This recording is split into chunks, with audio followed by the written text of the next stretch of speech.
This may be the October surprise we've all been waiting for. It turns out that Biden is not happy with Merrick Garland and how the DOJ handled his son, Hunter.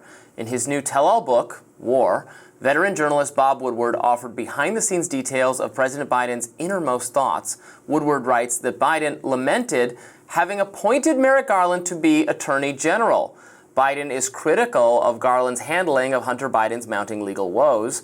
Woodward documents that Biden was angry over the prosecution of his son, telling an associate that he, quote, should have never picked Garland, and that this is never going to effing go away. Woodward also dished on Donald Trump, saying he has been in constant communication with Vladimir Putin, including sending the Russian president COVID tests in 2020. According to Woodward's new book, conveniently timed to release before the election, Trump has continued his communication with Putin since leaving office, speaking to him at least 7 times. Woodward's source claims that they were ordered to leave the room as Trump spoke to Putin, and that Putin was particularly concerned about being infected by COVID at the time. Will either of these revelations change voters' minds, Robby? Let's start with the first part.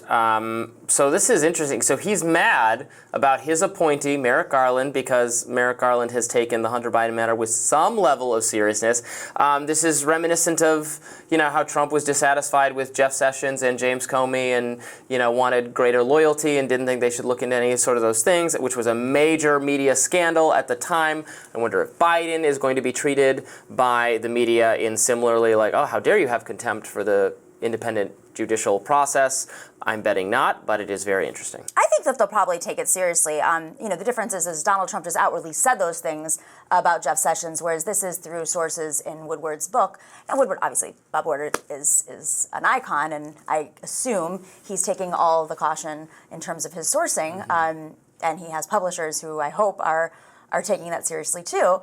But there is a lot of sourcing in here. I mean, it's not just the Merrick Garland. There are quotes in this book supposedly that Joe Biden was using inappropriate language when referring to not only Vladimir Putin but Benjamin Netanyahu. Yeah. He supposedly calls Benjamin Netanyahu to his face a rogue actor and a liar, an effing liar.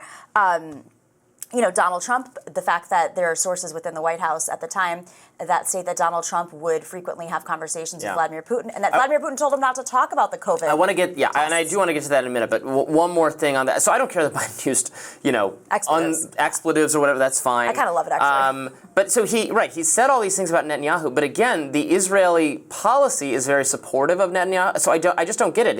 If in private he hates Netanyahu and doesn't want to help him out anymore, but publicly feels compelled to, I just don't understand it. I don't understand it either, and I think this is the frustration. That this isn't the first time people have come out and said that Joe Biden does not like Benjamin. He's basically said it himself when he's been asked on the trail, that he was frustrated with Benjamin Netanyahu, and that is much lighter language. Yeah.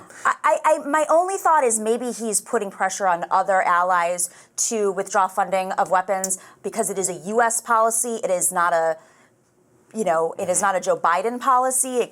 Bernie Sanders could be elected tomorrow, and I think at the end of the day, the U.S. policy is always to stand with Israel, just as France's policy is to stand with America, United States, when Donald Trump is president.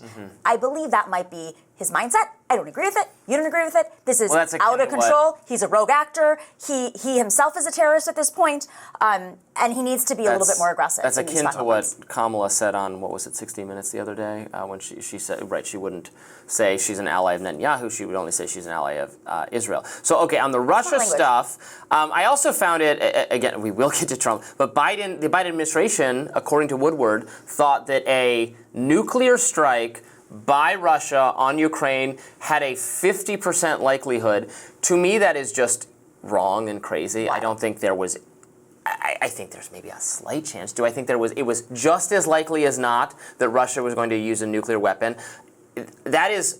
That worries me if it's indicative and reflective of U.S. national security's view of this conflict, that the stakes are that high and existential. I don't think that is calibrated to the actual level of risk of Russia inaugurating a nuclear World War III-esque conflict. I don't think that's at all realistic, and if those are the people making these national security assessments, I have serious questions about their credibility and their judgment. Okay, that said, let's talk about Trump. So he has communicated with Vladimir Putin. That's, whatever. The COVID part is a little interesting. Putin was very afraid of COVID, and I guess was able to get tests. And why I see that could be a scandal is that if you remember the COVID tests very early on, there was a dramatic failure of the CDC because they centralized the testing. They forbid private companies from making their own tests. They forbid those, and they said, no, these are the tests, and then those tests were bad. They screwed up. So there was a testing shortage for American citizens at the time that I guess we sent some to Putin. Obviously, I want to foster good relations even with countries that we are antagonistic toward, so I don't have any problem with doing that in a vacuum, but I understand why people might be upset given the testing was so limited. And that he was calling in a favor. I mean, this is a country that is a leader that's been adversarial. Even at the time under Trump, he was adversarial to different, let's say, divisions in the United States, not just political, but departments. It is mind-boggling that this man, Donald Trump, was having these kinds of conversations privately. And okay, that's not unusual in a presidency. We've all listened to the Nixon tapes. We know how this goes down. But this is also Donald Trump, who was a COVID denier at the time in many ways, and it became a political scandal for him. And he was, meanwhile, having conversations with Vladimir Putin, who, remember those photos of him having meetings with his advisors, and he was on the other end of a very long table because he didn't want to be near anybody. There were also rumors that he wasn't well, that he was struggling with an illness, a mysterious illness, potentially cancer.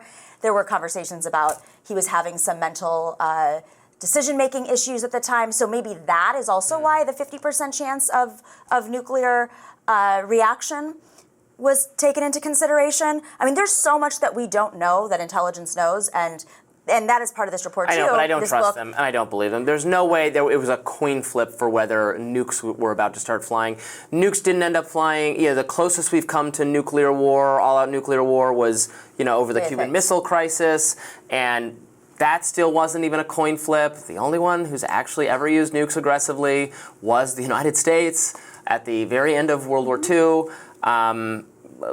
We got to be realistic about the actual risks out there because it affects our own decision making. If we're operating from the standpoint that it's a coin flip whether Russia uses nukes, then obviously we're going to be more aggressive and more hawkish. And he was. He said that supposedly. Okay, everything, of course, is based on quotes. That worries me about us. I agree. I completely agree with you. If this is exactly the same, a source inside the White House is still somebody who's witnessing a conversation, and that's still hearsay. Yeah, reliance on anonymous sources by the mainstream media goes way too far in my view.